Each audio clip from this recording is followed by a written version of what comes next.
இப்போ நம்ம பார்க்க போகிற topic 12th physics important some பார்க்க போகிறோம். எக்ஸாம்பிள் 4.10 இது வந்து ஒரு 3 மார்க் சம்மில் என்ன கொடுத்துருக்காங்க அப்படின்னா ஒரு அயான் கோர் வந்து கன்சிடர் பண்ணிக்கிறோம். அதோட டர்ன்ஸ் வந்து 500 டர்ன்ஸ் கொடுத்துருக்காங்க. ரிலேட்டிவ் பெர்மியபிலிட்டி வந்து μr = 800 கொடுத்துருக்காங்க. அதோட லென்த் வந்து 40 சென்டிமீட்டர். சென்டிமீட்டரை மீட்டராக மாற்றுறதுக்கு 10⁻⁻2 போடுவோம். அதை வந்து நம்ம 0.4 மீட்டர்னு எழுதிக்கலாம். ரேடியஸ் வந்து 3 சென்டிமீட்டர். 3 × 10⁻⁻2 மீட்டராக மாற்றுறதுக்கு 10⁻⁻2 போட்டிருக்கோம். Current change from 0 to 3. அப்போது டிஃப்ரென்ஸ் கண்டுபிடிக்கும் போது நம்ம எப்படி கண்டுபிடிப்போம்? Upper limit minus lower limit கண்டுபிடிப்போம். அப்போ 3 - 0 = 3 ஆம்பியர் கரண்ட் கண்டுபிடிச்சிட்டோம். இதை வந்து நம்ம எப்படி இதை வந்து என்ன கண்டுபிடிக்க போகிறோம் அப்படின்னா டு ஃபைண்ட் ஆவரேஜ் இஎம்எஃப் கண்டுபிடிக்கணும் அப்படின்னா நமக்கு இண்டக்டன்ஸ் தேவை. L = μn² AL. இப்போது நம்ம வந்து மியூக்கு பதிலாக μr μ0ன்னு போட்டுக்கலாம். ஏக்கு பதிலாக πr², ஏரியா வந்து πr² எண்ணுக்கு பதிலாக கேபிட்டல் லெட்டர் n/Lன்னு போட்டுக்கலாம்.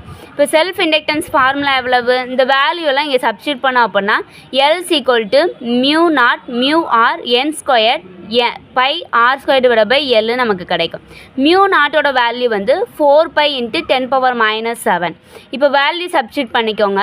μ0ஓட வேல்யூ இங்கே சப்ஸ்டியூட் பண்ணியிருக்கோம். பையோட வேல்யூ 3.14 × 10⁻⁻7 × μrோட வேல்யூ 800 × 500² × 3.14 × ஆரோட வேல்யூ இது 3 × 10⁻⁻2 ஸ்கொயர் இருக்கனால இது ஹோல் ஸ்கொயர் போட்டிருக்கோம். எல் ரேடியஸோட லென்த்தோட வேல்யூ எவ்வளவு? 0.4. இப்போ நம்ம வந்து டிவைட் பண்ணி கண்டுபிடிக்க போகிறோம். 800 4ஆல் மல்டிபிள் பண்ணால் நமக்கு எவ்வளோ கிடைக்கும் அப்படின்னா 3200 கிடைக்கும். இன்ட்டு 9.85 × 500 ஸ்கொயர் பண்ணோம் அப்படின்னா 2,50,000 கிடைக்கும். இன்ட்டு 9 × 10⁻⁻4 × 10⁻⁻7 / 0.4.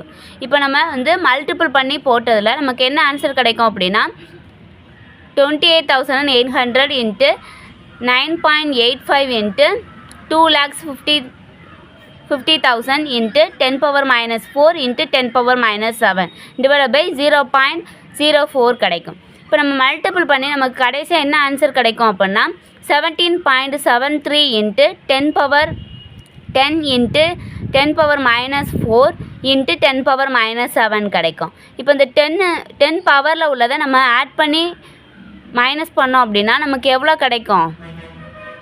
-1 கிடைக்கும். அப்போது நம்ம எப்படி எழுதிக்கலாம் அப்படின்னா L = அதாவது செல்ஃப் இண்டக்டன்ஸ் L = 1.77 ஹென்ரி கிடைக்கும். இப்போ நம்ம கண்டுபிடிக்க வேண்டியது வந்து இன்டியூஸ் இஎம்எஃப் தான் கண்டுபிடிக்க போகிறோம். இப்போ அதுக்காண்டி செல்ஃப் இண்டக்டன்ஸ் கண்டுபிடிச்சாச்சு. இன்டியூஸ் இஎம்எஃப் ஃபார்முலா என்னது அப்படின்னா ε -L di/dt.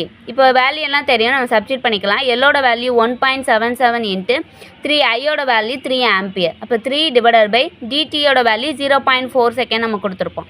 அப்போ அதை டிவைட் பண்ணோம் அப்படின்னா நமக்கு என்ன கிடைக்கும்? -13.275 வோல்ட் கிடைக்கும். தேங்க்யூ.